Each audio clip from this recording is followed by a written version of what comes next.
Mathura Yamuna expressway से गिरफ्तार हुए पीएफआई के 4 एजेंटों में से 3 एजेंट अतीकुर रहमान, मसूद और आलम की जमानत याचिका पर सुनवाई कल यानी 11 नवंबर बुधवार को होगी।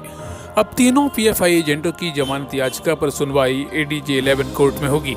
आपको बता दें कि अब से पहले पीएफआई एजेंटों की जमानत याचिका पर सुनवाई एडीजे 10 कोर्ट में चल रही थी, लेकिन 2 दिन पूर्व एडीजे 10 कोर्ट में कार्य न होने के कारण मामले की सुनवाई बतौर लिंक कोर्ट एडीजे 11 में हुई, जहां 1 घंटे की वादी और प्रतिवादी पक्ष के अधिवक्ताओं में बहस भी सुनी गई। जिसके बाद आज आरोपी पक्ष के अधिवक्ता द्वारा एडीजे 10 कोर्ट में एप्लीकेशन लगाकर कहा गया कि पूर्व में जमानत याचिका पर बहस एडीजे 11 कोर्ट में 1 घंटे हो चुकी है। इसके कारण एडीजे 11 कोर्ट में ही याचिका पर सुनवाई होनी चाहिए। इस मामले का संज्ञान लेते हुए जिला जज की अदालत ने एडीजे 10 कोर्ट से याचिका को ट्रांसफर करते हुए एडीजे 11 कोर्ट में सुनवाई के आदेश दिए हैं।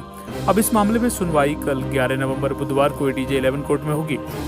वो सुनवाई जो 10th में होनी थी, एडीजे 10 नंबर में होनी थी, वो माननीय जनपद न्यायाधीश महोदय के आदेशानुसार कोर्ट संख्या 11 में आज दोपहर बाद भेजी गई है। इसलिए उसमें कल की डेट जमा पर सुनवाई निर्धारित की गई है। तो पीएफआई के तीनों सदस्यों की बेल जो की सुनवाई कल होगी। आज पीएफआई के तीनों सदस्य आलम, मसूद और अतीकुर रहमान की बेल पे सुबह सुनवाई हुई थी।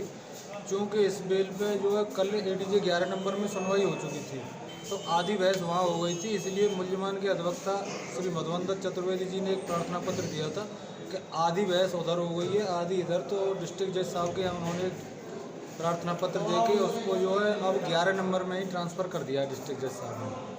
तो वो फाइल अब यहाँ से 11 नंबर साहब के यहाँ बेल की सुनवाई हेतु भेज दी गई है। अब आगे की सुनवाई एडीजे कोर्ट 11 नंबर में होगी।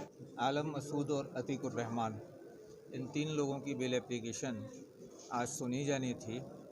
कल ये जमानत प्रार्थना पत्र एएसजे 11 श्री मयूर जैन साहब की अदालत में करीब 1 घंटे सुना गया था और आज के लिए डेफर किया गया था। ऑर्डर शीट पर इस तथ्य का जिक्र था कि उसमें बहस सुनी जा चुकी है और शेष बहस के लिए आज की तारीख नियत थी। न्याय के सिद्धांतों के मुताबिक अगर कोई फ़ाइल पार्ट हर्ड हो जाती है किसी जज के सामने, तो उसी जज को उसकी सुनवाई करनी चाहिए।